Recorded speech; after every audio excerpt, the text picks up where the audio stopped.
नमस्कार। Health show में आप सभी का बहुत बहुत स्वागत है। हेल्थ शो एक ऐसा प्रोग्राम है जिसमें हर हफ्ते हम आपको बताते हैं कि किस तरह से आप अपनी सेहत का ख्याल रख सकते हैं। आज हम बात करेंगे कान, नाक और गले में पाई जाने वाली प्रॉब्लम्स के बारे में और ये भी जानेंगे कि किस तरह से हम इन तकलीफों से निजात पा सकते हैं। और इस विषय पर हमारे साथ चर्चा करने के लिए हमारे स्टूडियो में मौजूद हैं डॉक्टर अजय जैन और डॉक्टर आलोक ठक्कर। अगर आपके मन में कोई सवाल है जो आप हमारे एक्सपर्ट से पूछना चाहते हैं तो आप हमें फोन कर सकते हैं। हमारा फोन नंबर है 23097532 और दिल्ली से बाहर के दर्शक फोन करने से पहले दिल्ली का कोड यानी कि 011 लगाना ना भूलें। डॉक्टर साहब, आप दोनों का बहुत बहुत स्वागत है हमारे प्रोग्राम में। Thank you. डॉक्टर ठक्कर, सबसे पहले हम आपसे ये जानना चाहेंगे, सबसे पहले मेरे ख्याल से कान की तकलीफों के बारे में बात करते हैं। आमतौर पर पाया जाता है स्पेशली छोटे बच्चों में कि उनके कान में से एक डिस्चार्ज होता रहता है जिसको ईयर डिस्चार्ज बोलते हैं। तो इस डिस्चार्ज होने के क्या कारण होते हैं? ईयर डिस्चार्ज हमारी पॉपुलेशन में इंडिया में करीब 4% 5% लोगों में होता है जी। जनरली इसका मतलब होता है कि कान के पर्दे में कोई खराबी आ गई है, पर हाँ, जरूरी नहीं कि यही प्रॉब्लम है। कई बार कान के बाहर की तरफ कोई इन्फेक्शन हो तो उससे भी हो जाता है, पर ये बहुत परसिस्टेंट नहीं होता। थोड़े दिन होता है, 2-4 दिन 4-6 दिन, फिर ठीक हो जाता है जनरली। अगर परसिस्टेंट डिस्चार्ज है या बार बार डिस्चार्ज हो रहा है तो इसका ज्यादातर यही मतलब है कि कान के पर्दे में कोई खराबी आ गई है। मतलब कान के पर्दे में खराबी आने की वजह से वो बेहतर रहता है। डॉक्टर जैन, यूजुअली होता है कि यूजुअली विलेजेस में या फिर रिमोट एरियाज में तो बच्चे का कान बहता रहता है, कोई ध्यान नहीं देता है। तो कितनी सीरियस हो सकती है ये चीज अगर इसको सही वक्त पर डॉक्टर को कंसल्ट नहीं किया जाए तो? बच्चे का कान बार बार बहने से बच्चे की सुनाई पर डायरेक्टली इफेक्ट करता है और जैसे जैसे जितने ये एपिसोड बढ़ते जाएंगे कान बहने के, उतना उतना सुनाई उसका कम होता जाएगा। कान अक्सर नाक बार बार जुकाम होना, बच्चों को मुंह से सांस लेना, इस वजह से होता है। तो सबसे पहले जुकाम पे ध्यान देना चाहिए और कान को खुद साफ नहीं करना चाहिए उसे, और एक डॉक्टर के पास दिखा के जाके जी। मतलब नाक की अगर कोई प्रॉब्लम है, जुकाम है, तो उसकी वजह से भी कान में डिस्चार्ज हो सकता है। अक्सर यही होता है, जुकाम की वजह से जो नाक और कान को एक ट्यूब कनेक्ट करती है, वो ब्लॉक होने से कान से डिस्चार्ज आने लगता है जी। क्योंकि नाक, कान और ये सब इंटरकनेक्टेड होते हैं, इसकी वजह से नाक में कोई प्रॉब्लम होने से भी ईयर डिस्चार्ज हो सकता है। डॉक्टर साहब, किस तरह से आप इसको ट्रीट करते हैं? क्या मेडिकल ट्रीटमेंट होता है इसका? कान के पर्दे में अगर छेद हो गया है तो कई बार तो अपने आप ही भर जाता है। अगर छोटा छेद है, रिसेंट छेद है, तो टाइम के साथ अपने आप ही भर जाता है। तो बहुत छोटे बच्चे हो तो इसके लिए दवाई दी जाती है, ईयर ड्रॉप्स दिए जाते हैं या कोई और एंटीबायोटिक्स दी जाती हैं, और इन सब से उम्मीद कई बार की जाती है कि कान का पर्दा अपने आप भर जाएगा। लेकिन अगर पर्दे का छेद जो है वो 2-4 महीने तक नहीं भरा है, 6 महीने तक नहीं भरा है, तो फिर उसके बाद उम्मीद नहीं की जाती कि भरेगा, तो फिर उसका ऑपरेशन करना पड़ता है।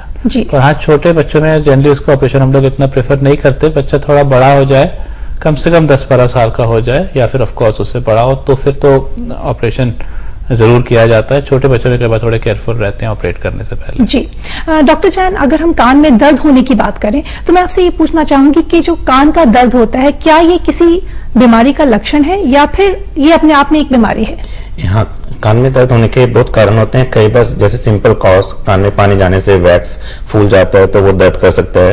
पर स्पेशली अगर ये दर्द छोटे बच्चों में आधी रात को हो तो ये शो करता है कि उसके बीच वाले कान में प्रेशर बढ़ रहा है, वो जो नाक और कान की जो ट्यूब है वो ब्लॉक होने से प्रेशर बढ़ रहा है। इसको हम मिडनाइट क्राई बोलते हैं और ये सीरियस लक्षण है एक्यूट ओटाइटिस मीडिया का। इसको बहुत सीरियसली लेना चाहिए। नेग्लेक्टेड केस में सुबह तक कई बार डिस्चार्ज भी करने लगता है जी। मतलब अगर बच्चे के कान में रात को दर्द हो रहा है तो उसको आधी रात को बहुत सीरियसली लेना चाहिए। कई बार पेरेंट्स क्या करते हैं कि आधी रात का दर्द हुआ, उसको कोई भी पेन किलर देके बच्चे को सुला दिया, ऐसा नहीं करना चाहिए। जी जी। डॉक्टर ठक्कर, कान में दर्द होने के बारे में ही बात कर रहे हैं। अगर कान में दर्द को ठीक सही वक्त पर डॉक्टर के पास नहीं लेके गए, जो कि अक्सर हम लोग करते हैं, बच्चे को कान में दर्द हुआ तो कुछ ना कुछ उसको पेन किलर जैसे डॉक्टर साहब ने बताया दे देते हैं, अगले दिन वो ठीक हो जाता है। किस स्थिति में हमें डॉक्टर को कंसल्ट करना चाहिए? क्या रेकरिंग हो जब तब कंसल्ट करना चाहिए कि 1-2 बार ही हो जाए तब भी डॉक्टर को दिखा लेना चाहिए? नहीं, आई थिंक अगर कान में दर्द हो रहा है तो आपको डॉक्टर से तो मिल ही लेना चाहिए। ये और बात है कि एक बार आप डॉक्टर से मिल लिया, डॉक्टर ने आपसे कहा कि जी इसमें कोई बहुत सीरियस बात नहीं है, तो नेक्स्ट टाइम कोई ऐसी प्रॉब्लम हो तो आपने घर पे ही पेन किलर ले लिया या कुछ ले लिया। बहुत बार कान का पेन बहुत सिग्निफिकेंट नहीं होता है और कई बार तो कान का पेन कान से उठता ही नहीं है। अगर बच्चे का दांत निकल रहा है, टीथिंग हो रही है या वैसी थ्रोट इन्फेक्शन है, उससे भी हो जाता है। बट ऑफ कोर्स इससे पहले किसी प्रोफेशनल ने देखा नहीं तो फिर आप क्या जाने कि किस वजह से हो रहा है। तो आई थिंक पहली बार डॉक्टर अजय ने कहा ही है, अगर पहली बार आपको दर्द है, सिवियर पेन है, तो जरूर प्रोफेशनल को दिखा लेना चाहिए। नहीं दिखाने के सीरियस रिपरकशंस हो सकते हैं कि कान की प्रॉब्लम बिगड़ जाए या पर्दे में प्रॉब्लम आ जाए, तो पहली बार तो दिखा ही लेना चाहिए। जी डॉक्टर जैन, कान के ही दर्द के बारे में अगर हम बात करें तो कई बार क्या होता है कि जो घर में बड़े बूढ़े होते हैं वो कहते हैं, बुजुर्ग कहते हैं कि इसके कान में तेल डाल दो या फिर फलाना कुछ डाल दो तो उससे कान का दर्द ठीक हो जाएगा। ये करना कितना उचित है? नहीं, ये करना बिल्कुल भी उचित नहीं है। कान में कम से कम आप तेल मत डालें। एक कंडीशन है जब आप तेल डाल सकते हैं, अगर आपको लगता है कि कान में कोई इंसेक्ट या कोई मच्छर चला गया है तो आप तेल डाल लीजिए, वो भी इसलिए कि वो जो इंसेक्ट है वो मर जाए, पर निकालने का काम आप खुद मत करिएगा। अगर ड्राई वैक्स है तो ऑयल हेल्प कर सकता है, बट वो आपको कैसे पता चलेगा कि ड्राई वैक्स है? उचित है कि आप तेल मत डालें। तेल के नीचे जो नमी होती है वो ट्रैप हो जाती है, तो वहां पे फंगल इन्फेक्शन भी लग सकता है। जी, तो मतलब जहां तक हो सके हमें खुद कुछ तेल वगैरह इस तरह की चीजें नहीं डालनी चाहिए अगर कान में दर्द हो। डॉक्टर ठक्कर, वैक्स की बात की डॉक्टर जैन ने, तो कान में जो वैक्स होता है ये बहुत ही नेचुरली हर एक के कान में आता ही है। वैक्स क्यों आता है? इसका क्या पर्पस होता है? वैक्स एक लुब्रिकेंट है, इट्स एक तरह का ऑयल है। सारे स्किन में जो है ऑयल सिक्रीट होता है स्किन में। किसी की स्किन ज्यादा ऑयली होता है, किसी की वैक्सी होती है, किसी की ड्राई होती है। वैसे ही कान के अंदर भी एक तरह का जो ऑयल सिक्रीट हो रहा होता है स्किन से, वही वैक्स है। किसी में ज्यादा होता है, किसी का ड्राई होता है, किसी का मॉइस्ट होता है, किसी का कम होता है, वेरिएशंस होते हैं, पर होता सब में। जी, नॉर्मली जो वैक्स कान में आपका सिक्रीट हो रहा है वो कान अपने आप इसको क्लियर भी कर लेता है और क्लीन भी रखता है, ऐसा मैकेनिज्म होता है। अगर आप अपने कान को बहुत स्क्रैच करें तो कई बार आप ये मैकेनिज्म बिगाड़ सकते हैं। इनफैक्ट जो है उससे जो है वैक्स और भी फंस सकता है आपके कानों में। जी, डॉक्टर ठक्कर, वैक्स के बारे में भी कुछ और जानकारी आपसे लेंगे। फिलहाल एक कॉलर हमारे साथ है, महाराष्ट्र से सेवाराम हमारे साथ हैं। जी सेवाराम, आपका बहुत बहुत स्वागत है प्रोग्राम में, आप अपना सवाल कीजिए। हेलो जी सेवाराम, अपना सवाल कीजिए। हाँ डॉक्टर, मेरा नमस्कार डॉक्टर, मैं सेवाराम नासिक महाराष्ट्र से बोल रहा हूँ। जी डॉक्टर, मेरा प्रॉब्लम ऐसा है कि जब भी मैं आइसक्रीम या कुल्फी या ठंडा कुछ भी पदार्थ पी लेता है, खा लेता हूँ, तो मैं सर्दी जुकाम और उसके बाद में मुझे बुखार आ जाता है। तो ये क्या बीमारी है डॉक्टर? मैं डॉक्टर के पास जाता हूँ तो एंटीबायोटिक दवा दे देते हैं, मैं ठीक हो जाता हूँ, लेकिन कुल्फी और आइसक्रीम को बिल्कुल मना कर रखता है मुझे ठंडा पीने के लिए। डॉक्टर जैन, आप इनके सवाल का कई बार आइसक्रीम खाने से टेम्परेचर सेंसिटिव एरियाज में ना कई बार वायरसेस होते हैं जो एकदम कोल्ड में एक्टिवेट हो जाते हैं। कई बार ये ठंड गर्म से एलर्जिक रिएक्शन हो सकता है, और कई बार ये बाहर की जो जितनी चीजें हैं इतने अच्छे तरीके से नहीं बनी होती, इसमें खुद भी इन्फेक्शन हो सकता है। आजकल खाने पीने की चीजों में बहुत मिलावट है, डिफरेंट जो आइसक्रीम है जो ब्रांडेड नहीं है स्पेशली उसमें, तो फूड एलर्जी भी हो सकती है। तो मतलब जहां तक हो सके इनको अवॉइड करना चाहिए, बाहर की चीजों को अवॉइड करना चाहिए। जी डॉक्टर जैन, ईयर वैक्स की ही फिर से बात करते हैं। जैसे डॉक्टर साहब ने बताया कि ईयर वैक्स ऑटोमेटिकली अपने आप निकल जाता है, लेकिन कई लोग हम लोग देखते हैं कि बड्स यूज करते हैं या फिर उंगली से निकालने की कोशिश करते हैं। ये करना कहां तक उचित होता है? ये करना बिल्कुल भी उचित नहीं है। जो भगवान ने जो कान बनाया है ये को इस तरीके से बनाया है कि आप अपनी छोटी फिंगर भी कान में नहीं डाल सकते हैं, तो इसका एक पर्पस है। और जैसे डॉक्टर आलोक ने बताया कि वैक्स अपने आप बाहर आता रहता है, तो कान में छोटे छोटे बाल होते हैं जो एक अपने आप वैक्स को बाहर की तरफ करते रहते हैं। तो ईयरबड डालने का मतलब है कि आप ब्लाइंडली आप उसको प्रोब कर रहे हैं, और वैक्स को आप अंदर भी पुश कर सकते हैं। वहां छोटे छोटे स्क्रैच मार्क्स लग जाते हैं जिसमें इन्फेक्शन हो सकता है। तो ये ईयरबड्स तो कभी इस्तेमाल नहीं करने चाहिए। मतलब खुद ब खुद निकल आता है वैक्स, उसको जबरदस्ती निकालने की कोशिश नहीं करनी चाहिए। यूजुअली लोगों में खुद को निकल आता है, और खुद तो आप निकाल ही नहीं सकते। आप अगर खुद निकालने की कोशिश करेंगे तो जनरली आप उसको ज्यादा अंदर ही पुश करेंगे, बाहर तो नहीं निकाल पाएंगे।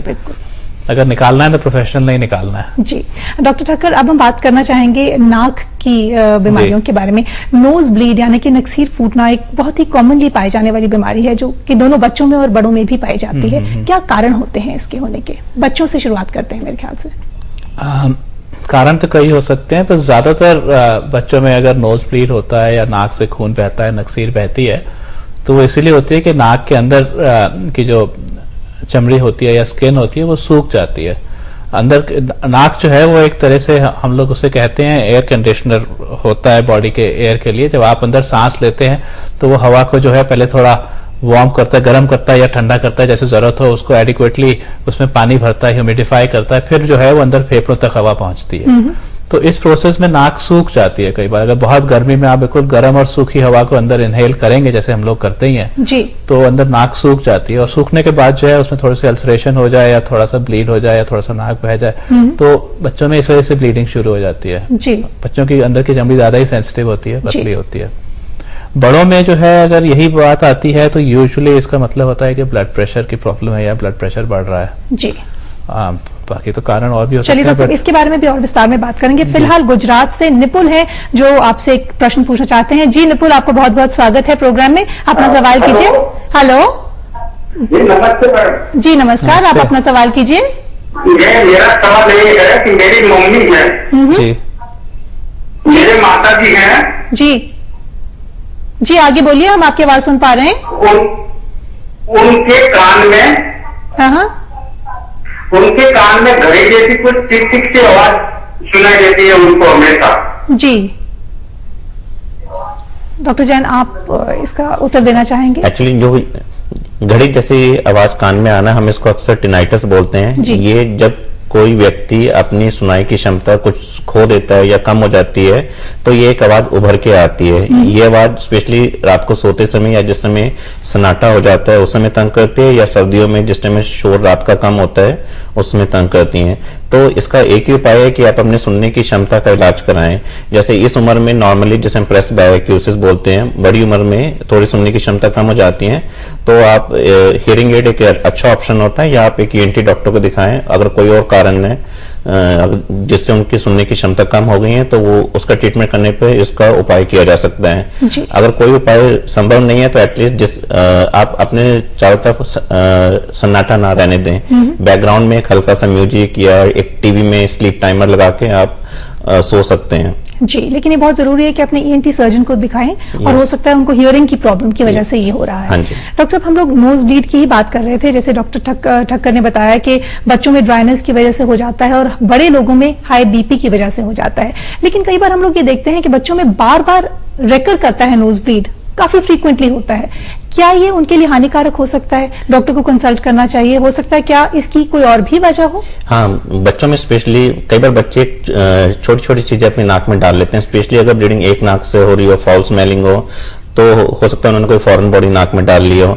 और नहीं तो बच्चों को अक्सर थोड़ा थोड़ा जुकाम होता रहता है तो उसमें उसकी क्रस्टिंग, उसकी छोटी छोटी परतें नाक में आगे जमती रहती हैं। तो बच्चों को बहुत मजा आता है, वो उंगली डाल के उसको निकालते रहते हैं, नोज पिकिंग करते हैं, तो उससे इन्फेक्शन हो जाता है, तो वो थोड़ा थोड़ा ब्लीड आता रहता है। तो उस केस में एक सिंपल सा लुब्रिकेंट या कोई एंटीबायोटिक ऑइंटमेंट ट्यूब नाक के आगे हिस्से में लगा देने से ये प्रॉब्लम सॉल्व हो जाती है। लुब्रिकेंट मतलब क्या कोई तेल भी लगा सकते हैं हम लोग नाक के आगे हिस्से में? ऐसे तो लगाते थे, कई बार दादी माँ मलाई भी लगा देती थी, ऐसे लगा देती थी, पर आजकल एंटीबायोटिक ऑइंटमेंट कॉमन जो एंटीबायोटिक ऑइंटमेंट्स कुछ भी डॉक्टर की सलाह से वो लगा लीजिए। जी, दिल्ली से लवली हैं जो हमसे एक सवाल पूछना चाह रहे हैं। जी लवली, आपका बहुत बहुत स्वागत है, अपना सवाल कीजिए। डॉक्टर साहब से मुझे ये पता करना है, उन्होंने कहा कि जैसे आपके कान में वैक्स है तो आप उसमें ईयर का यूज ना करें, जैसे हमें उसको बाहर से साफ करना होगा तो हम क्या यूज करें, किस तरीके से उसमें प्रिकॉशंस लेके सफाई करें? डॉक्टर आलोक, आप जवाब देना? नहीं, मैंने ये कहा कि जैसा जिन्हें बताया कि आप अपना कान तो शायद खुद साफ कर ही नहीं सकते। अगर आप खुद साफ करने की कोशिश करेंगे तो आप जो है उसके अंदर जो वैक्स है या मैल है उसको अंदर ज्यादा पुश करेंगे, बाहर कम निकालेंगे। ज्यादातर किसी को भी कान साफ करने की जरूरत होती नहीं है।